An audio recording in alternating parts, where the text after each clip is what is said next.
Yan. Hello po mga kapatid at nandito po tayo ngayon sa ating word of the day or verse for the day. Yung train up a child in the way they should go, even when he is old, he will not depart from it. So una, kailangan natin turuan yung ating mga anak. So train, ano nga ba yung train? There are three kinds of training.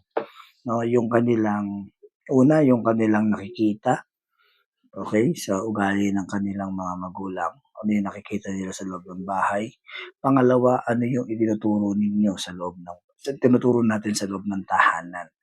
Okay? So, doon namomold or doon nurture yung ating mga anak.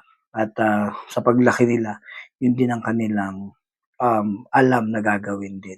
So, habang bata pa sila, turuan natin sila kung paano mag-survive at kung paano magkaroon ng mabuti at magandang asal, no?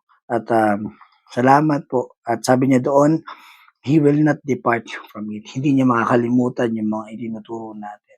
Hindi nila makakalimutan kung ano man yung nakikita nila sa atin. So, as time goes by, mas maganda na turuan natin yung ating mga anak kung ano at kung paano natin sila gusto makita in the future. So, marami pong salamat.